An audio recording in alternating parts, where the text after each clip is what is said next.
3, 2, and 1. Welcome back to the MXW Vlogcast, folks. I'm your boy, Second Kings 4, and this is my man, Made Fitness CT. Today we're talking about what? Virtual insanity. Let's get to it. We're in the middle of a pandemic right now. Corona. Corona. I thought that was my Sharona. We're going to call it Corona. Corona. We'll do it. Find your beach. Let's do it. All right. We are talking about virtual insanity. Virtual insanity. We are in the middle of a quarantine, I guess, still. Luckily, we are allowed groups of 5. It's only 2 of us right now. So we need 3 more. And we clean as a whistle. So we're able to do this right now. And we're going to dive into probably all the things that you guys have already been doing since you've been stuck at home. If you're around our age, maybe older, maybe younger. You're doing Zoom videos. You're doing Instagram Lives. You're doing Google Meets. That's what I'm doing with my coworkers for school. Google Doing Meet. Facebook training sessions. Facebook, yeah. What is that? Facebook Live? Do they got a live? No, I mean like we with your client, you're doing Facebook, like a phone call. Social media is blowing up. Social media is blowing up. Also, sending people workouts is a thing too. Like we're building programs of sending people workouts. That's a big thing too, man. You doing that with your clients right now? I'm doing a couple of people. I'm just like Do you email them every day? Email them. So what I do is like I put together X amount of exercises. I explain the exercises. I tell them what to do, and they got the video. Bang, Nice. boom, pow. Do they FaceTime you at all to see check like how to do a movement or form? I don't have to because I'm explaining it as we go along. I mean, like when I'm doing the FaceTime, then I can critique for them that way. But the people that I send these to, they pretty much know what to do. I got you. I like it. Virtual insanity. Now, F45, y'all are doing some virtual workouts. So we're doing a little bit of Zoom there, which I think is pretty cool. Zoom. Now let me hear you say, well. Oh, wait, that's boom. So, Zoom data.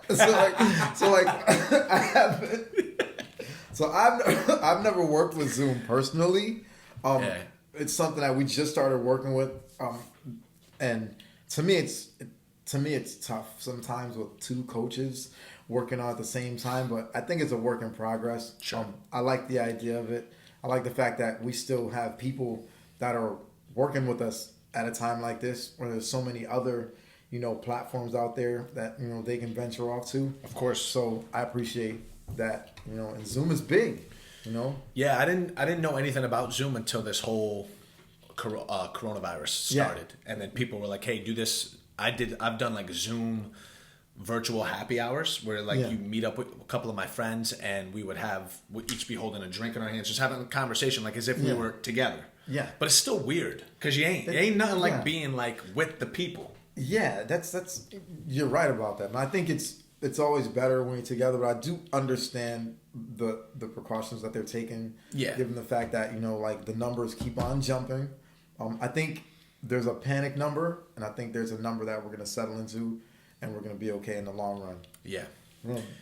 And we're all learning as we go, I feel like. Yeah. So those of you that don't know, I teach physical education, and we're doing online learning for the kids now. Yeah. The problem is none of us have experience in online learning, including administration, the board of ed, the superintendent. Like we're literally learning as we go, and we're trying to have these kids learn. Like it's almost like we're all just experimenting for the first time. How can you have success in the beginning when no one has the experience? That's a good point. You experience things for the first time. Yeah. Working out, like if you're a gym that's hosting workouts. Yeah.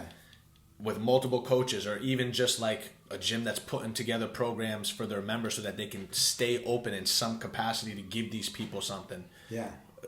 A lot of these clients probably never used Zoom prior to this. Probably not. A lot of people may not know how to, get on. I've had people ask me about Instagram Live. If they missed my live video, how can I go and see it? They don't know. A lot of them are creatures of habit. A lot of them want to be where you are. Yeah. And since they can't be where you are, that used to be tough for them.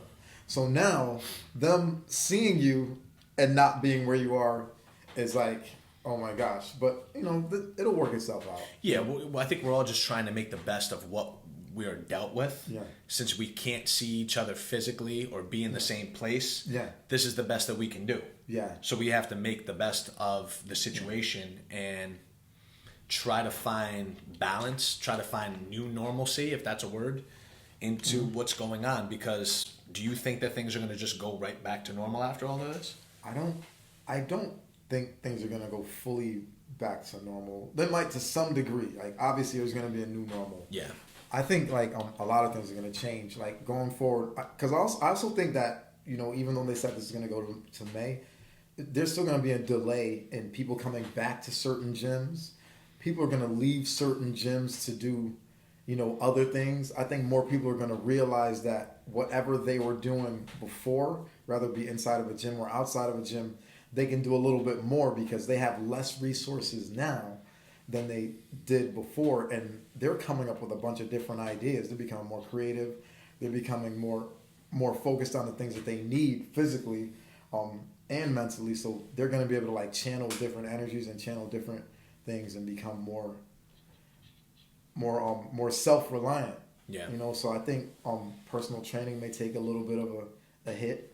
I think some gyms may lose a little bit of membership, you know, but there's nothing wrong with that because, like, you know, wellness is wellness. You know, as long as you're taking care of yourself is good. And, you know, as a fitness instructor, if you've got people that were loyal to you, they're going to stay loyal. It's just that right now their level of understanding is more than it was before. So you two can probably have a more better understanding of each other. Yeah.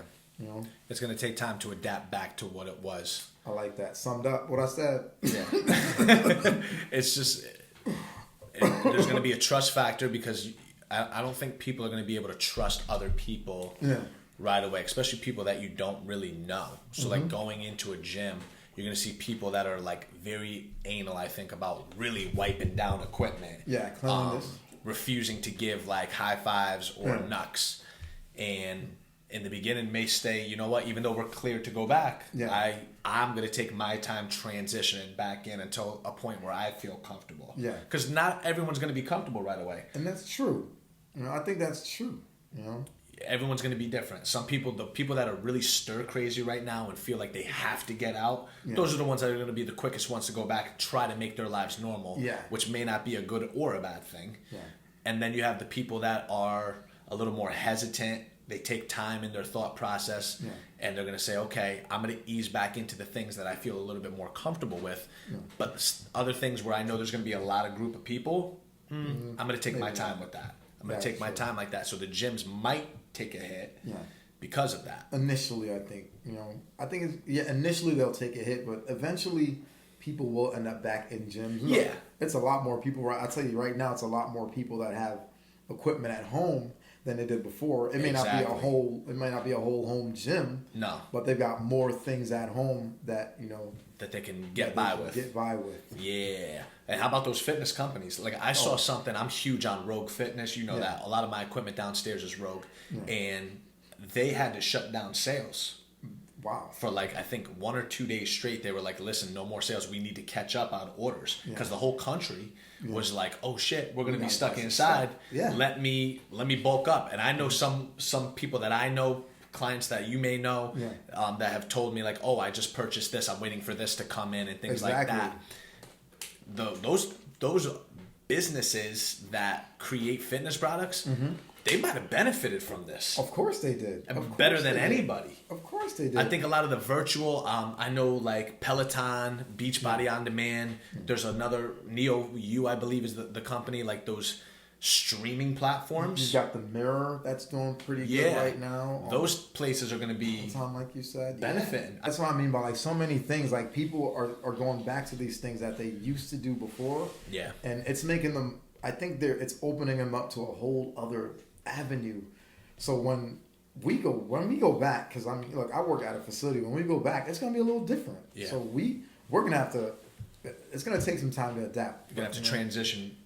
I'm definitely willing to see what happens. I'm curious to see what happens. Very curious. That's a good word. And if you got the 52 sweat up deck, then this is a good time for you to flip that card, player.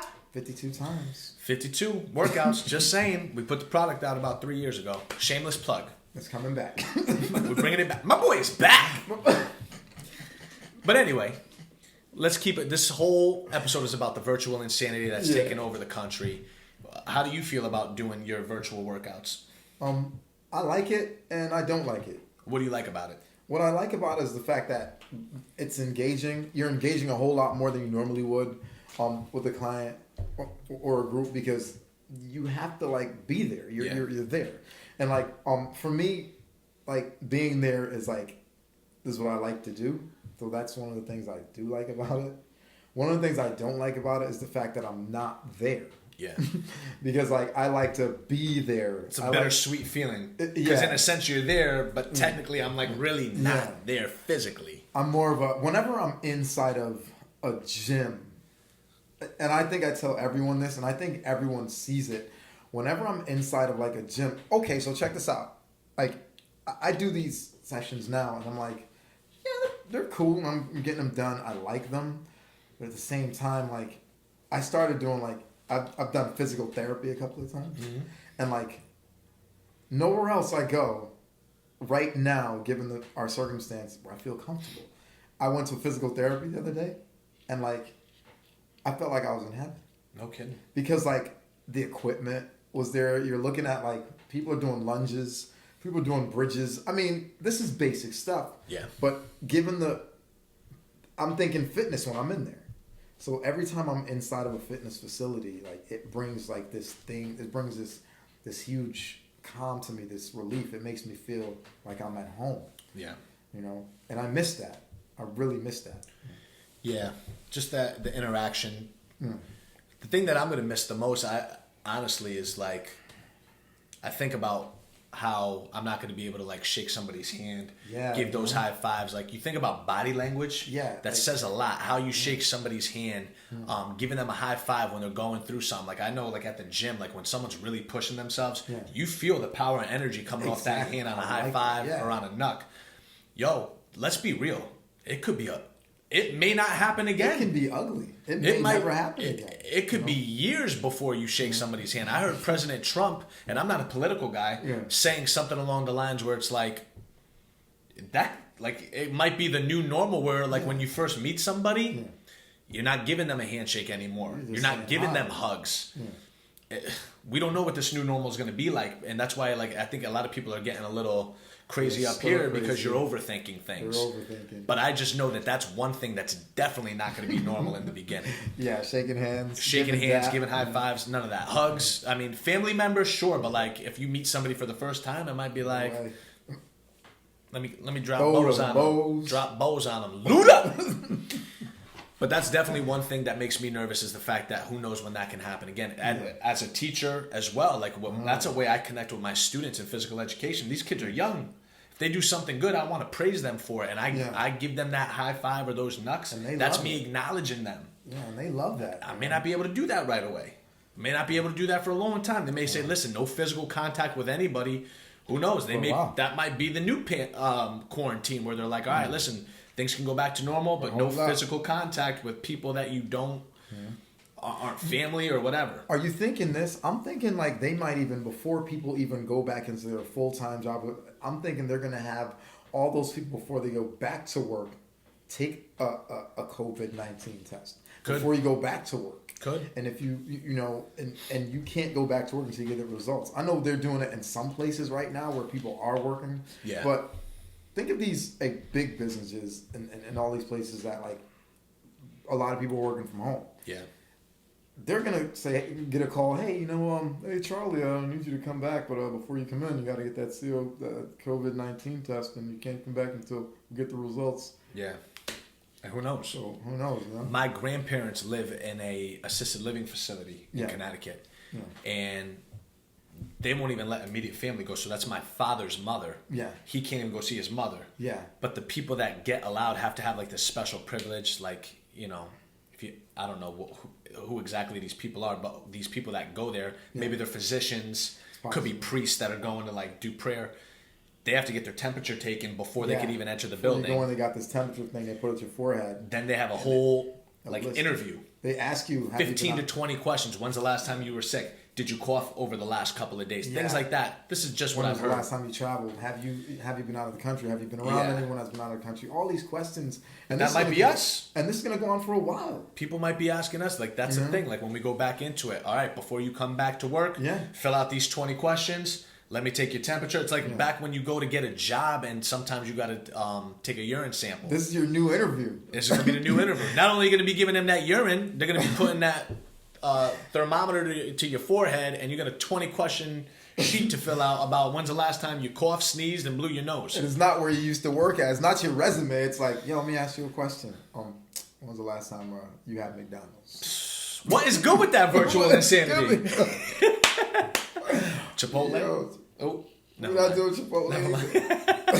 What I do like about this, to be honest, is the fact that people are now able to find more reasons to express themselves around each other, find more reasons to love one another, find more reasons to communicate better, find more reasons to do things that they should have done a long time ago, or try to find ways to create different, opportunities within a small area. It's crazy. I think it's like, it is. I think it's a good thing and a bad thing. It's a gift and a curse, and that's the best way to express it right there. A gift and a curse. Yeah. So a gift and a curse. That's really the nail on the head. I did a 1,000-piece puzzle. Do you see the puzzle in my living room? No. I gotta show you. Wow, 1,000-piece puzzle. I didn't do it by myself, but I helped complete a 1,000-piece puzzle. Yeah. I've been reading more than I normally do. Yeah. And that's I'm trying to read positive things rather than the news and things like that. And I don't know if you noticed, back when I was 15 years old, I was a musician. I was in a band. I didn't know that. 9 years. I think you told me before. But, So I picked up the guitar. Oh. And I've been bringing it back, making me feel like I'm 15 all over again. There it is, 15 again. My body, your body, nobody. But that's like the positive things. Yeah. I opened up to us doing the whole virtual thing. So I've been doing Fuel at home through the Instagram Live. We talked about this last time. Now that's consistent. I'm doing it 3 days a week. Is it the same? No. Are there benefits of it? Yeah. But you're doing it. I'm still able to interact with people. Yeah. The difference between the Instagram Live and the Zoom is I can't physically see anybody. They can only see me, and we can only communicate through the messenger at the bottom. Yeah. Whereas Zoom, if everyone's unmuted, you can hear from them, right? Yeah. But if you mute them, do they write comments on Zoom too? They don't write comments on Zoom. Okay. So it's just their voice. Yeah. To my knowledge, so what I've worked with, it's a little different. So. Yeah. It's just a different day and age, man. But we're trying to stay positive. We're trying to make the best of it and do the right thing. All right. So what do you think people can do right now to maintain or start calming their anxiety during this whole pandemic? I think one of the things we can do is during the day we can break up our work day a little differently, or break up our time a little differently. Like get up, go for a walk. You know, like you do, grab a book. Read a couple chapters. Things like that. Listen to music, or listen to a meditation. Do something that you normally don't do. Go outside, get some fresh air, because people are not made to be in seclusion like this. So for this long, they can't. I mean, even if you see somebody across the street, say hello to that person across the street. Do something that you don't normally do, but you don't have to go crazy in the house. And I know it sucks, but that's what we're doing right now. Yeah. Go for a walk, go for a run. Make sure you go breathe.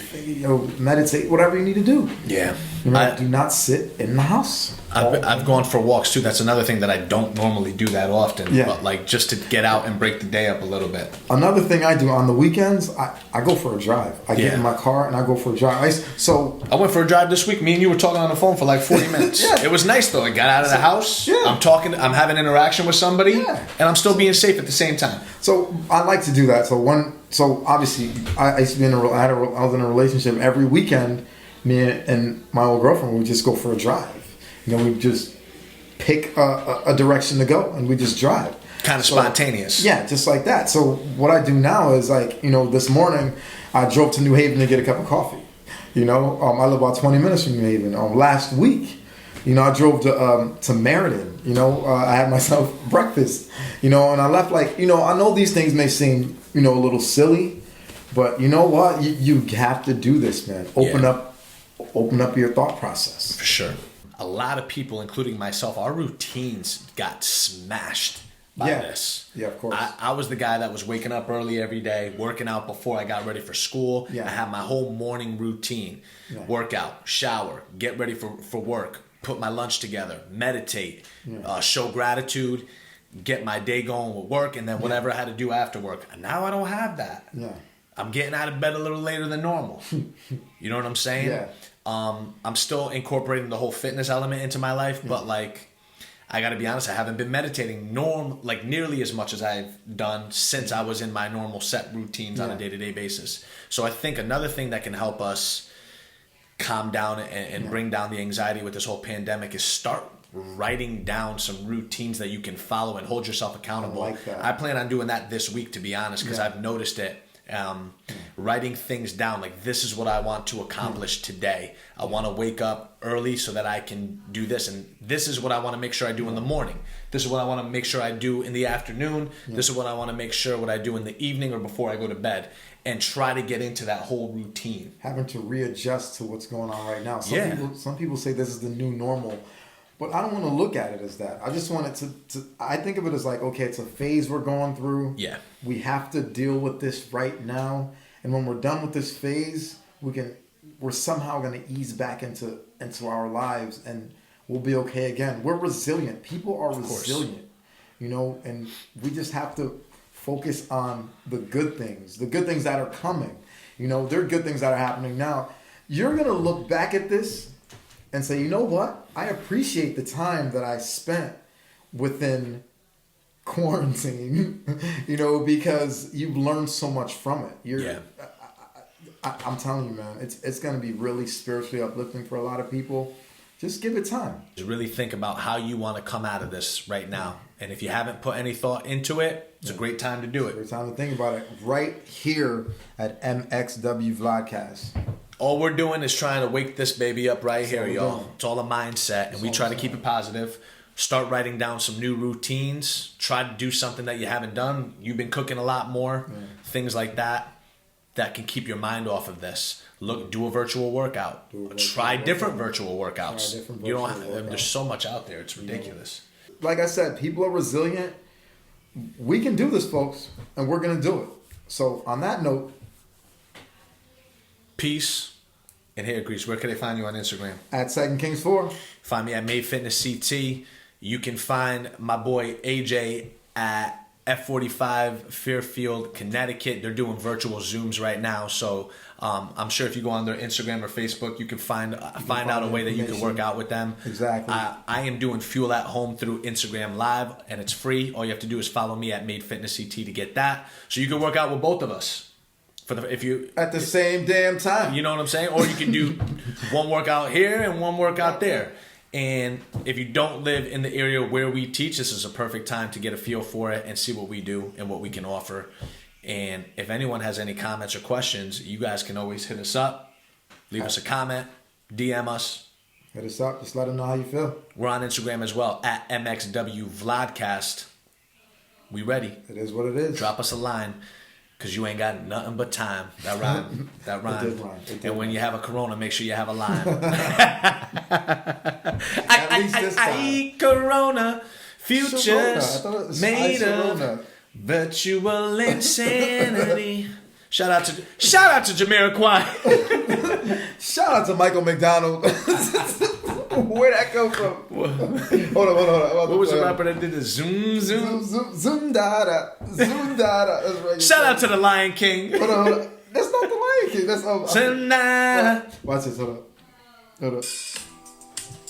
There it is. There it is. Feel it. You know what's crazy? Like my heartbeat. A rapper did a song to this some years ago. Jadakiss.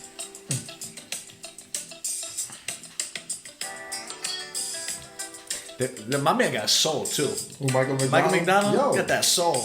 He got that hat hair. He's like the white Nate Dogg. R.I.P. Can we have a moment of silence for Nate? Thank you. All right, y'all. We kept you long enough. We'll see you on the next episode. Hold up. Wait.